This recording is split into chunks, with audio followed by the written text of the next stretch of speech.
So the evil, perverse, and disgusting act of being judgmental, what is it? What does it mean? Well, the fact of the matter is we cannot not be judgmental. It is built into our organism and it is built into the exact fabric of our reality. We can choose to bury our head in the sand and pretend this wasn't true. We can try to avoid the actual realities of life, or we can choose to engage with it in a healthy, useful, and constructive way. So what judgment means and what being judgmental actually means is forming an opinion based on discernment and comparison. Discernment is a very, very, very important thing. That is what the term means, and that is how I use it. But unfortunately, it seems like a lot of people have a very different connotation and view this term in a negative light, which is oddly enough them being guilty of the exact thing that they claim to be against. So even a person saying that they are non-judgmental is, of course, a judgment. How I see most people use this term is, this person said something that I don't like, or I don't agree with, or it made me feel uncomfortable, so that's judgmental. Or maybe what they mean is, that person's an asshole, or they said something that makes me feel bad, so I don't like them, so I'm going to shoot them down. Or maybe they are a person who is abusing some power or authority that they have, and this person's trying to shoot them down in some way. But that's not being judgmental, and that's not what the word actually means. Those are all different things. Refer back to the definition of having the ability to have discernment and form an opinion based on discernment and comparison.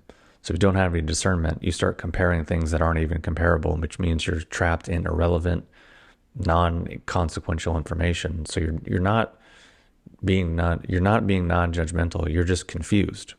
That's the simple fact of the matter, which is me arriving at opinion based on discernment and based on comparison.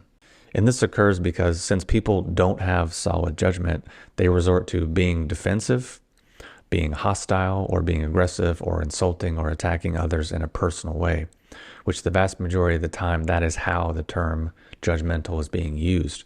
Meaning rather than being able to communicate or engage with that person, they resort to defensiveness, hostility, aggression, or insulting that person, or trying to shoot that person down in some way by calling them judgmental. But in actuality, they're usually just revealing their own confusion and their own low form of development.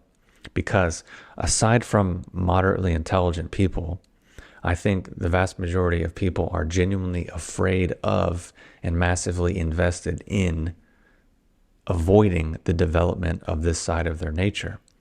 To me, this is another form of laziness and a form of escapism and a form of denial, because they don't want to invest the time and energy required to sharpen the tools of clarity, truthfulness, morality, and judgment, which are all tied in and related to discernment and being able to form accurate opinions based on comparison. And the key word there is accurate, because that implies discernment and clarity. And that ties into things being actually true, which is truthfulness, and then morality, which is actually your behavior and things lining up with all of those definitions. But the common response that I see from a lot of people is, oh, don't worry about it. Just be happy. Live, laugh, love. Or who cares? Don't worry about it. Which it's like when we encounter the difficult parts of life or difficult subjects or real realities and of the world that we live in, and our response is, oh, don't worry about it. Oh, just be happy. Just live, laugh, love. Or don't think about it so much. Don't be so serious. Lighten up. Go be happy. Go do something else. To me, this signals that while, of course, there's some obvious common sense truth to what they're saying, what it communicates is that this person does not really value much in their life. Basically, in other words, just focus on your immediate self-interest and self-absorbed sense of comfort right now, and who cares about everything else. There's no value in cultivating any of these other qualities when you could just feel comfortable right now. So when you really engage in these processes and you really start to listen and reflect and observe yourself and others, you really start to realize that people really do care very little about much of anything. and basically how little fabric they actually have and how little time and energy they've actually invested into the things that they say are valuable, meaningful, and important in their lives.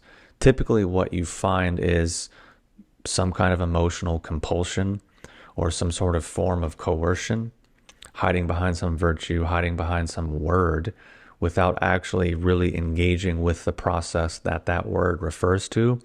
Or maybe they are just repeating some nonsense they heard on the news or something they were told in school that they never actually took further or investigated more deeply.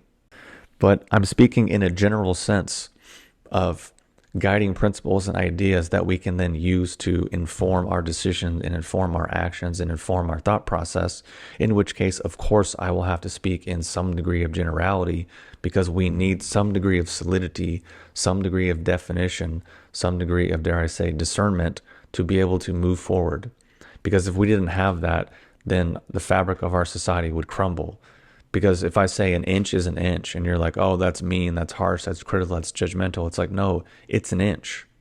If an inch wasn't an inch, then our buildings would start collapsing and falling down, because if I'm over here and I think an inch means this, and then someone over here thinks an inch means that, and they start building buildings, and we start trying to build systems and structures, and these systems and structures are all built in this stupid, ridiculous, disempowering moral relativity, totally self-indulgent nonsense that we find ourselves in the modern world, then of course things are going to start crumbling.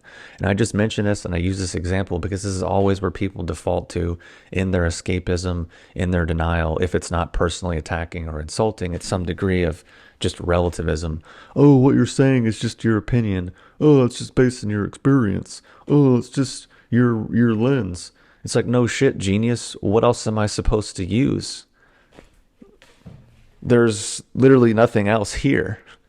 And if what I say is inherently invalid because it's my lens, it's my opinion, it's my experience, then also what you said is just as invalid because it's your lens, it's your opinion, it's your experience. So it's inherently a self-defeating, pathetic, weak argument.